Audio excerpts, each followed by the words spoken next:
What's going on, guys? I actually started an install here. Welcome back to the channel. Thought maybe somebody else might want to see this on their Ranger VX boat.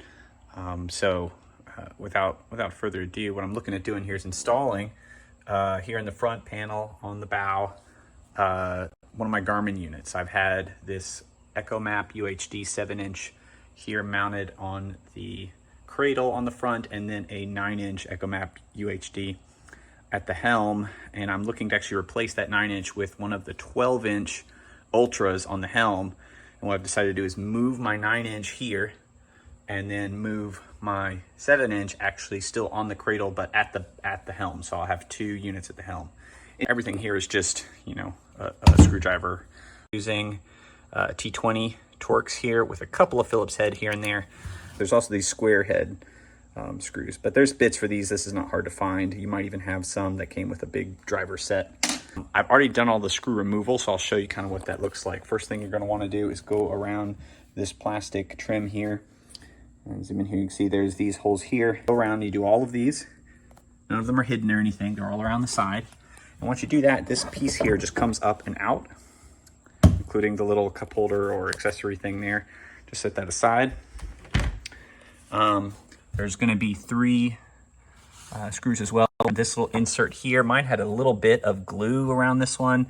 I don't think it really is necessary with those three screws. It's going to stay there, so you take that out.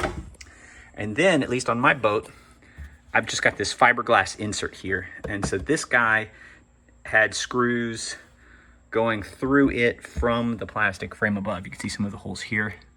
There weren't any additional screws in this, plus the three here. So what that means is with those out, you can actually take this whole thing. It's heavier than I thought it was when I first got it. But you can actually take this whole thing. It's hard to do with one hand. See? And you're gonna have your power cables and your cable for your foot pedal coming up through this hole here. All right, so with that out of the way and the flash on here, you can see down here in the bow of the boat, these are all the rod holder tubes that come up. And you've got some wiring harnesses coming up here. This is actually my extra transducer cabling and stuff for the most part from when I did the install up here onto the bow. But the reason you have to take this out for that panel is because one screw, at least on my boat, is down here in the middle of that panel, and it's behind this where you can't get at it without taking this out. But fairly easy again. Just take it out, set it aside, don't disconnect anything. Next, you're going to have these screws around this panel. They look like this. They're painted black screws with the T20. And then there's going to be screws around the perimeter of this, like, you know, dremeled panel here. None of them on the side here, but they're along the bottom and the tops. So once you actually have that, this is just free. You kind of have to slide it a little bit here. You know, it's kind of wedged in there tightly, but that'll come loose. If we flip that down, you can see the rest of the wiring harnesses. You've got everything here to this panel. And so what I'm trying to do now is I don't really want to take this out and have to remember where this stuff's going. So I'm wondering if I can't just take this panel and feed it back through on itself or something in some way that I don't have to disconnect this stuff. All right, so once I was able to actually loosen this guy and get it more at this angle, I was able to shimmy this out of there. It was a tight fit through some of this, but ultimately I was able to do it.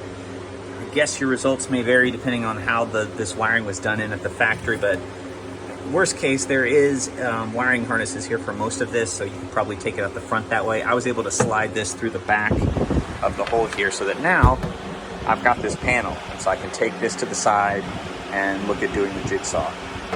There are stencils available on Garmin's website. I believe it's been a while because I don't have the new box and all that stuff anymore, but I believe in the box was a stencil that I used to carve out this piece. This is the trim insert from the helm. It just comes off with these 4 screws in the corner. And so I'm going to use this as my stencil because I know this fits the Garmin 9-inch unit because I was using it, you know, on the at the helm already. So I'll just position this. Just want to give you a quick shot of what my setup's going to be for drilling these pilot holes. I'm only half off the table here, so I'm just going to try to do these corners and maybe cut this line here. And then I'll have to flip this around and do these corners. I probably will drill a little bit just to start the hole while that I know it's square and secure. And I'm using just the top line here as a guide for where I want it to sit. adjust that just slightly.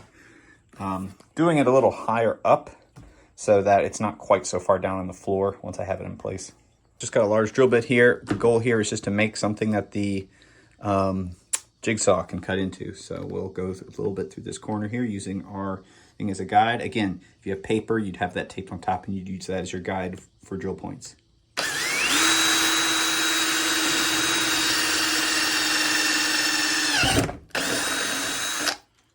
There we go. And as you can see, we've got our nice hole drilled in the corner. So I'll go ahead and do that for the rest of these. I've also decided that I'm going to score the insides here a little bit with the knife so that once I take this frame off and I go to do the jigsaw, I'll know where I need to target the jigsaw for the cut. All right, so here we have the scored outlines. I've got all 4 holes drilled here. Just a matter of getting the jigsaw, running these edges, and we can do a test fit. All right, guys, so there you have it. Got our section cut out here. Probably like the corner here, I might need to clean up some with a Dremel or something. We're just gonna have to see how this fits. And I'll also say, don't trash these scrap panels, this like marine plastic, really good DIY stuff, especially like with if your boat has rails on it, you know, like my VX does. You can cut this down and use this as like a mounting point for other things. And you drill a couple holes in this and you have some T-nuts and some thumb fasteners or whatever, and then you've got like a platform for your rail to attach other stuff to. So good stuff. Hang on to this. Let's see if our unit fits in our cutout. All right, so that helped. We're now looking at a pretty steady, I don't have the equipment to capture this well, but it's about 1 3/8 to the middle of the groove at both ends here. It's hard to get the perspective just right on the tape there, but overall, it looks much more square. Apologize for the unsteady hands here, but yeah, so now we're good. We're gonna look at drilling some small pilot holes with it in this position, and then we'll look to secure the screws and fit the trim. So I drilled 7/64 pilot holes, and just to put it in perspective here, you know, I know I said you don't be super accurate, but even in the best of circumstances, you're looking at a fraction of an inch here for the overlap for these screw heads. If you don't drill that, you might end up with the screw just like splitting out there, and then you don't have as good of a hold. So keep that in mind. Be as precise as you can. You know, when you're putting the screws in, it's best to put like one in. Don't tighten it all the way. Make sure you've got good alignment everywhere else, and then come back around and tighten them all the way down. Also, we've got it screwed down in place now, but remember, you're screwing, you know, metal threads into a fairly soft plastic here. You can overdo it, right? And then you don't have another one if you strip those out. We've got a good secure connection on all 4 sides now. And I totally forgot, you guys, if you got a new unit out of the box here, you're gonna have these trim pieces, right? So I would have had to take those off before you get to these screw holes. They're just clipped on by the little clips here, so it feels like you're gonna break it. You're not gonna break it, but just kind of get under the corner here and you start snapping those off. And now that we have this in place, I can do the reverse, just kind of line them back up. Okay, see, and then now it starts to grab, and then you can just kind of go down, clipping all those down into place. We'll do the same on the top.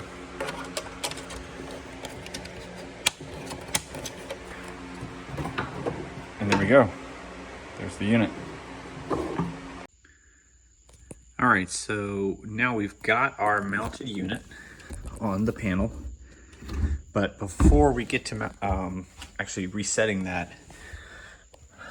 if you guys are coming from a boat where you don't have something already in the front, you're gonna have to deal with wire routing. So this is that access panel here on the dash without anything there. Here you can see I've got the transducer cable coming in from back in the back of the boat here. You shouldn't have to run a transducer cable unless you're installing it totally new. If you do, there is access in the walls here. When I did mine, I ended up taking this out. Actually taking this whole, you can look up how to remove your shifter, taking this whole panel off here, as well as some of the other panels back down the boat, and just snaking it up. There's really no other way about it. But the other key for getting something to the front, to the bow, is to network your units. So at least for Garmin, they use these RJ45, watertight versions of RJ45 for the Garmin Marine Network. You might also be doing NMEA 2000. I'm going to be doing some of that as well. I don't have that installed yet. I don't think I'm going to run that to the bow though, so I think I'm good to go ahead and wrap all of these up. So what I've done in here is there's a little gap back here from the fiberglass console here where it goes up there to the front. So I'll let you see where that comes out. So if you route that through there and you come around here to the front, you can see there's a little access here. And then up here, what I'm gonna do is try to conceal this in the carpet. And this is up under the gunnels here. So see, once it's up, you can't see it at all. But what's happening is it's running here under the carpet all the way. And then up under here in this corner, you can see there's another access here. So right over the top of the wall here. And if I reach my hand inside, you can see that it comes all the way through to here. So that's how I routed the cable to the front. You'll want to do the same. Any other cables you've got, you want to do that too. I'll take a minute to talk about this setup. So of course, my boat, and I think most of these boats come with a Minn Kota Universal-to-Garmin. This is a unit with a transducer built into it. But there's a cable that you have to buy to make it work with your Garmin unit. So this cable here, coming down, I'm routing that through this little hole here. This cable is the Minn Kota cable. And then there is a part that, I forget, no, I think it's a Garmin part actually, because this is a universal sonar. So there is a part, if I can find it, I'll put it in the description of this video, that converts the universal sonar to the Garmin input. So this will go into the back of the unit here in the front, but the Garmin network cable, which is here, routed from where I showed you in the console. So it was right here when my phone totally crashed trying to record this stuff in 4K, lost most of the originals, was able to recover these like 720p files. So sorry about the quality in this, but what I was going to say was that the key here is that the adapter from the universal sonar to this front unit lets it read the sonar off of the trolling motor, but the Garmin network cable that I'm showing here right before it cut off, as long as that is connected to a compatible unit elsewhere on the boat that is connected to the full transducer on the transom, you're going to be able to share that transducer data to all the units on the boat. All right, so here we go. I've got my panel. I've got all of my connections needed for the unit. We've got the generic transducer to Garmin cable for the front transducer data. We've got power. By the way, this power up here, I didn't run the back of the boat. I just wired that into a switch here at the accessory switch at the front of the boat. And then here is that network cable from back there. So I'm gonna set these just kind of aside for a second. The first thing I've got to do is route this switchboard back through, just like I did before. So just gonna kind of gently get these bundles of wires in here. Oops, there goes my trim switch. There we go. Now that I've got those through, I've got the whole panel through, turn it the orientation I want. Now, what I'm gonna do is get the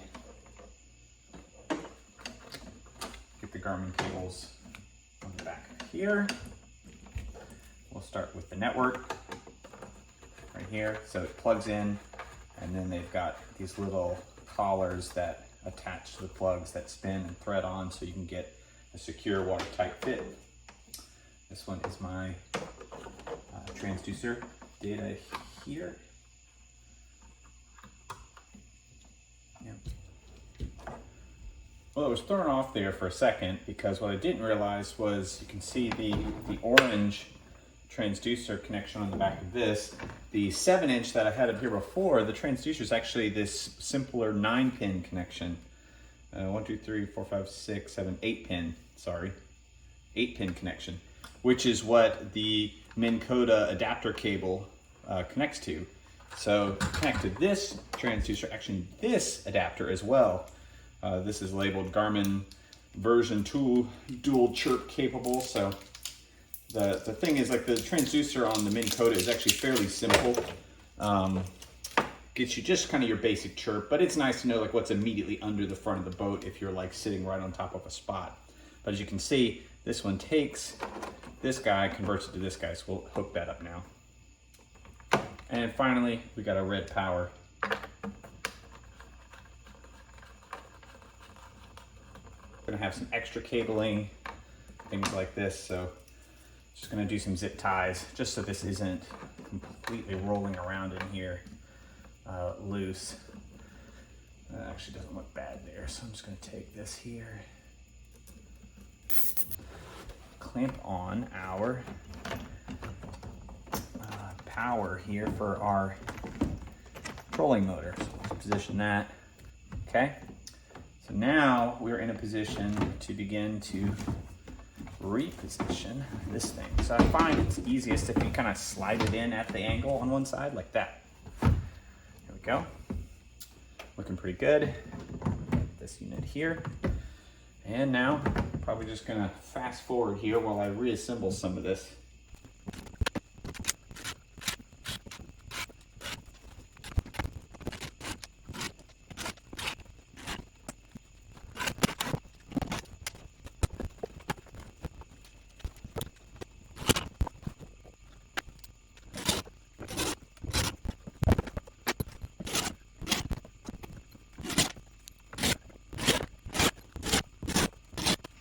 But here we are, we're all back together. You can see all those screws I pointed out earlier. Didn't mention this, by the way. This is pretty self-explanatory. I don't know how many of you have fished on a hot day and your pedal here just gets like the surface of the sun. Products like this are really, really nice for solving that problem. But let's see here. So we got everything back on. I suppose this would have made more sense before I reattach. Let me move the light here. Before I reattach the panel, but let's see. So let's check everything. So we check trim up. Yep. Trim down. Yep. We'll check our, running lights and then anchor light. All that is good. And let's check our unit. So the old one I had set so as soon as it got power, it would come on. I've not done that to this Garmin, so I'll have to, which means we'll have to hold it on here just to make sure. Here you can see the look of the mounted screen here on the bow.